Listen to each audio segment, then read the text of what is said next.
Hi guys, Aussie Expat here. Tudor and Rolex have released simultaneously on their website. I'm not sure if that was intentional. I was kind of expecting Rolex to be a little bit after. But anyway, we have the new releases and I'm kind of blown away. We got a lot more than we were even hoping for. No one was really predicting as much as we got, specifically with Tudor. Quick wristwatch check, wearing the Daytona. Okay, so let's get stuck into it. So Tudor have released a couple of variants, the Black Bay Pro, which we talked about in my leak video, and some Black Bay GMT S&G, which just stands for two tones. These things are ugly. I'm not going to get into these words actually. Tudor Royal, new Black Bay, 31, 36, 39, 41, steel and gold. So a bunch of two-tone editions. This thing here takes the cake, the Black Bay Pro. So those who are not familiar, this is 100% an homage to this, the 1655. This is the very first version of the Explorer 2, dubbed the Steve McQueen. And you can see here, this is a Explorer 2. It's a GMT, mostly using it as an AM/PM thing. But as you can see here, we have a new take on it, and it's gorgeous. It's really gorgeous. You have an option of it being on the bracelet. There's a couple of strap options, but look at this thing. It's beautiful. What can I say? So it's 39 millimeters. So they have a brand new GMT movement that fits inside effectively a Black Bay 58 case. There's no crown guards. So the original 1655 does have crown guards, but I think just the aesthetic of this is beautiful. Very interesting is that the indices are actually 100% lume. There's no border to it. They're actually they're just full blocks of lume basically. Let's see if we can see a little close up. Yeah, so you got a choice of a hybrid strap, a NATO strap, and a bracelet. Let's see if we can get a close up here. Maybe in the previous shots. So this thing just looks so clean. They're using circle pips instead of the sort of quite funky sort of Art Deco array. It's got its own flair, but this is just a really cleaner look.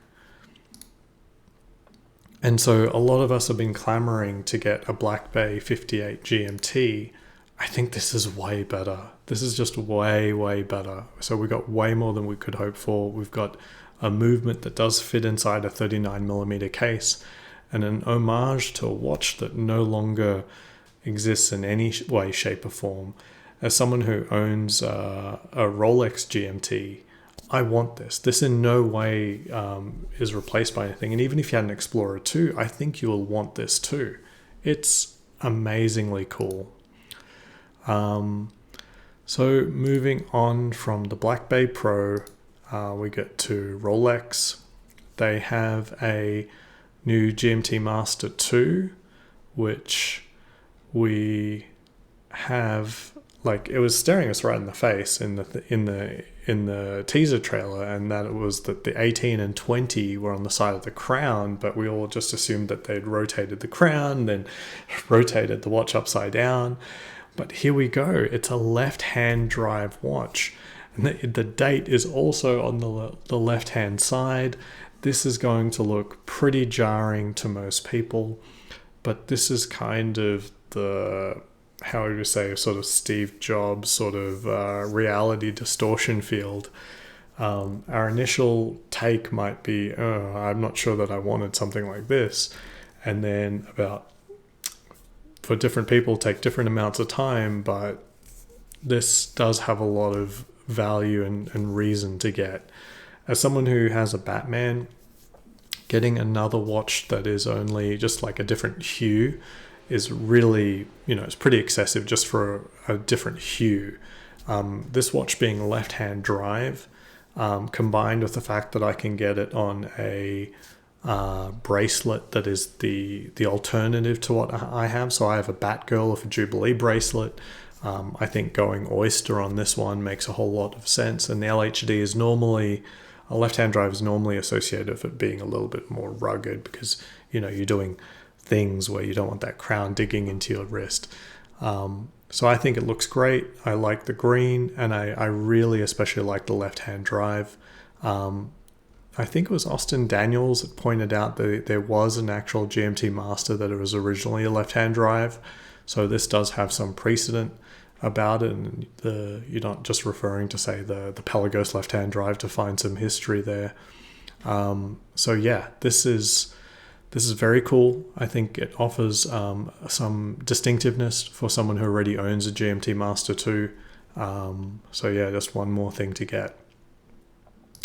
The other watch that got a big update, another brand new watch effectively, is the Air King. Now, this just kind of looks like the Air King of old, except it's got crown guards. It looks quite tasteful. I saw some mock-ups that were far from tasteful. I think the big thing to note here is that the case is much, much thinner than the very bulky case that used to come from the Milgauss. So it's got its own case. It looks a lot more tasteful. They've kept all of this almost exactly the same, except for the 9, 3, and 6 are now loomed, and in a tighter package, a 40mm package. I think overall this is a very big upgrade for the Air King. Its desirability should be higher. I certainly like this much better. I mean, I really, really dislike personally the Milgauss case and the size of it, but this no longer has that. This probably sits at 39mm. I was thinking that if they simplified the dial a little bit, this would look very, very similar to an Explorer 39mm. So it's kind of interesting. So it has more distinctiveness than just being sort of like a bigger Explorer, right? And it does have crown guards while the Explorer doesn't. So there's differentiation there. And it's overall a smart looking watch, and I don't think it costs much. I think it's in the $7,000 range. So if you think the Explorer was too small for you, maybe this is your big Explorer now, but you get a different heritage. You get the Air King heritage, which is, you know, it's okay. So those are the three really big ones. We get into this piece here, which is a yellow gold 42 Yacht Master, which is okay. The Everose is still available in 40 and 37. That's kind of more up my alley. But here's a really cool trick that has happened with the 42. Just check this out. It's kind of hidden away. If you go to variations of the 42, there's actually under the white gold a dial variation. Look at this. Look at this. Falcon Eye dial. I really wish we could see some video of this dial, but yeah, Falcon's Eye, I don't know. Initially, I didn't know what this was. I had to look it up. It's crocodolite. Anyway, it's a mineral. It's a rock. You can see these fibrous patterns. This is actually one of the rocks which is classified as asbestos. Now that doesn't sound very classy. Falcon's Eye sounds a lot better. But it does mean that there's these strands running through the rock, like the way you see here. I can't wait to see this in real life, but this combo just looks even more kick-ass than before. The Falcon's Eye is only available in this variation. If you go over to the yellow gold version, then there's no dial variant. And if you go down to 40mm and 37, there's been no changes in those Yacht Masters. Last but not least, the Datejust 31 gets this really cool floral motif. Very, very cool. Clearly, this is a lady's size, but this is a very interesting piece. A lot of depth and intricacy to this dial. Very, very cool. Now, browsing around the Rolex website, there's a few other things. I'm not going to get into day dates. I'm sorry, you're going to have to go to another YouTuber. I'm just not a big fan of the day date. What everyone's been wondering is whether or not the Oyster Perpetuals have gained or lost some dials. And the answer is, if you go to configure, and you go to the 41, they've removed a lot of dials. Basically, they've removed the turquoise, they've removed the coral red, they've removed the yellow. And yeah, so the green is still there, but yeah, they've removed a lot of dials. So yeah, you know, the people who bought those highly inflated turquoise dials they're going to be made good because they're now discontinued. Interestingly, the turquoise and candy pink are still available in the OP36, but the yellow and coral red have disappeared here, but the turquoise is still available here. That's very interesting. I'm really not sure what's going on here, but yeah, you can still get a turquoise OP36. I personally like the OP36 over the OP41 anyway. Not that I have really much chance of getting this. There were also new dials for the Datejust 41. Let's have a quick look. So there are new colored dials, including fluted variants of those dials. So here we go. We got the mint green dial. I think we can get one of these in the 41. So there's no palm motif that has appeared on the 41, but there is a green dial that has appeared. So if we go to Datejust 41, go to the all steel. Come on. We now see that it's possible to get this fluted dial in green or green stick dial. Now, a lot of people love the blue stick dial, but here you go. You now have a fluted option. So really, I think this expands the lineup quite a lot. A lot of people were going for this blue stick dial. You get a little bit more flair with the fluted version of it. And in the same theme and different hue, you now have green. Quite frankly, maybe the green's the new hotness on this one.